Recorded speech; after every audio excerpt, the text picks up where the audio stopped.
இங்க முதல் ஆய்வுக்கு வந்து எனக்கு இந்த செய்தியை தெரிவித்த உங்கள் பத்திரிகை நண்பர்களுக்கு முதலில் என் நன்றியை சொல்லிட்டேன், அவங்க கிட்டே சொல்லிட்டேன். இப்ப நான் இங்க வர்றது வந்து முதல் தடவை இல்லை, பல முறை இங்க வந்திருக்கிறேன்.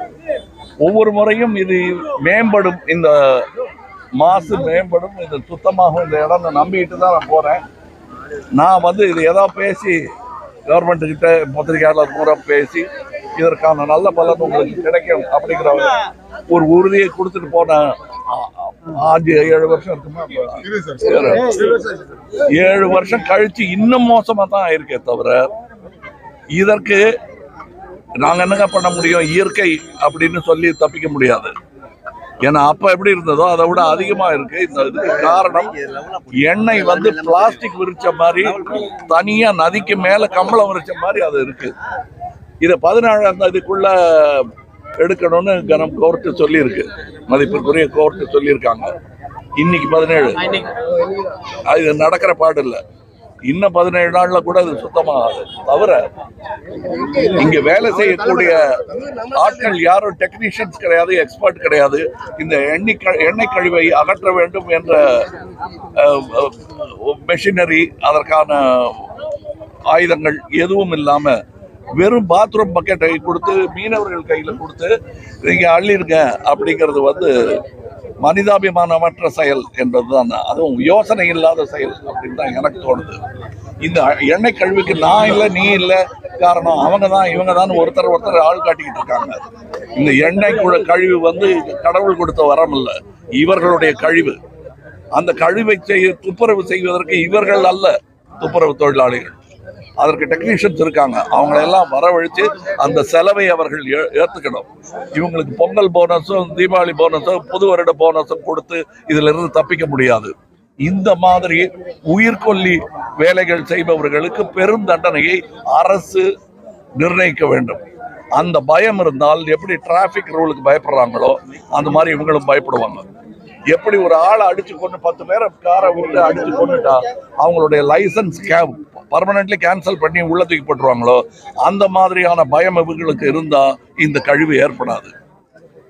இல்ல நாங்க சின்னதா ஒரு மடவா கட்டுறோம், அது வச்சா சரியா போயிடுவோம் அப்படிங்கிற ஒரு சின்ன பொய்களை எல்லாம் இவர்கள் நம்ப மாட்டார்கள். ஒரு பெரிய கூட்டம் இந்த சின்ன பொய்களை கேட்டு கேட்டு பெரிய அலுப்புடன் இருக்கிறார்கள். மீன் பிடிப்பை வச்சு தொழில் பண்ணிட்டு இருக்கிறவங்க, நீங்க எப்படி எண்ணெயில தானே பொறிக்க போறீங்க, இதோ எண்ணெய் தடவை கொடுத்துட்டோம் பொறிச்சுங்கன்னு சொல்றது வந்து பொறுப்பான பதிலா இருக்க முடியாது. அது ஒரு ஜோக். அது மாநில அரசு அதாவது மாநில அரசு மத்திய அரசு எல்லாம் இவங்களுக்கு புரியாது. இது இவங்க பூமி, அது அவங்க தொழில். அதுக்கு என்ன பதில் சொல்றீங்கன்னு தான் கேட்பாங்க. மாநில அரசு மத்திய அரசு இது டிபார்ட்மெண்ட் அப்படிலாம் பேசினா இவங்க குழம்பிடுவாங்க. இவங்களுடைய வாழ்க்கைக்கு என்ன ஆதாரம்ங்கிறத நாமெல்லாம் பேசி இவங்களுக்கு புரியும் மொழியில் இவர்களுக்கு வந்து சேருங்கிற வாக்குறுதியை நீங்களும் கொடுக்கணும், நானும் கொடுக்கணும், கவர்மெண்ட்டும் கொடுக்கணும். கவர்மெண்ட் சுத்தம் பண்ணிடும் அங்க மேலிடத்துக்கு உத்தரவுன்றது வந்து அப்படி யாரும் உத்தரவு போட முடியாது.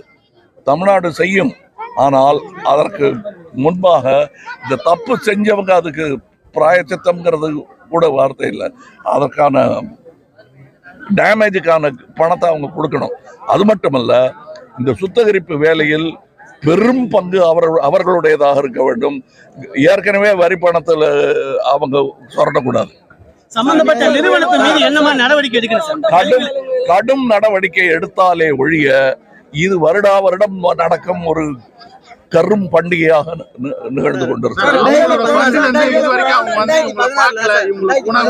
மெடிக்கல் கேம்ப் இது மாதிரி தோல் சம்பந்தமா வரக்கூடிய நோய், கண்ணெரிச்சல், இது மாதிரி நிறைய இருக்கு. நீங்க உள்ள போய் சுவாசிக்க சிரமமா இருக்கு. அவங்க என்னென்ன இது வரைக்கும் எதுவுமே மீனவ மக்களை சந்திக்கலன்னு ஒரு குற்றச்சாட்டு இருக்கு. எனக்கு நான் முந்தானத்து வந்திருந்தேன்னா இங்க வரும்போது உங்களோட பேசியிருக்க முடியாது. இருமல் வரும், மூச்சு முட்டும். இன்னைக்கு கொஞ்சம் பரவாயில்ல. அதுக்கு காரணம் இவங்க இல்ல, இயற்கை. சார் சம்பந்தப்பட்ட சார் 2016 சந்திக்கலன்னு சொல்லிட்டு மீனவர்கள் குற்றம் சாட்டுறாங்க சார். இது வரைக்கும் அனிதராத விஷயம் வந்து எங்க இல்ல பார்க்கல. நீங்க என்னைக்கு சந்திச்சிருக்காங்க? இவங்க சண்டை போட்டு கேட்டாலே ஒழிய அவங்க என்னைக்கு அவங்களா வந்து சந்திச்சிருக்காங்க? என்னைக்காவது சரித்திரம் உண்டா கொடுக்க சொல்லுங்க? கிடையாது. சார் 2016 நிறுவனங்களால இந்த ஆத்தோட மண்ணு முழுவதுமா கெட்டு போச்சு, இருக்கக்கூடிய மீன் இனப்பெருக்கமே முழுவதுமா தடைபட்டு. ஆமாங்க, இந்த மேங்க்ரோவ்ஸ் சொல்றது நமக்கு மூத்ததுகள் அதுகள்லாம்.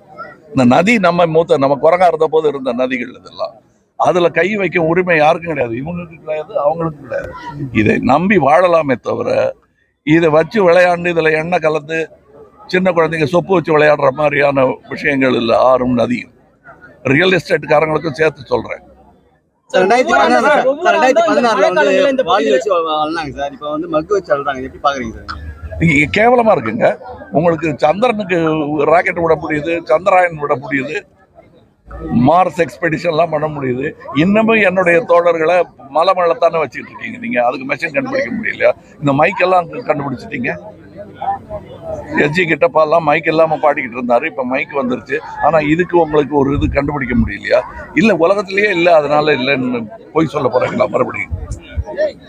இந்த கருவிகள்லாம் இருக்கு. இதெல்லாம் கொண்டு வரணும். அதை கொண்டு வர செலவில் பெரும்பகுதியை அந்த கம்பெனி ஏற்க வேண்டும். எனக்கு பேரு, அவங்க என்ன கம்பெனி, யார் நடத்துறாங்க, அதெல்லாம் எனக்கு முக்கியமே கிடையாது. இவங்க பேரும் எனக்கு ஒவ்வொருத்தராக சொல்ல முடியுமான்னா சொல்ல முடியாது. இது எனக்கு உறவு, அது வந்தேரி, இவ்வளவுதான்.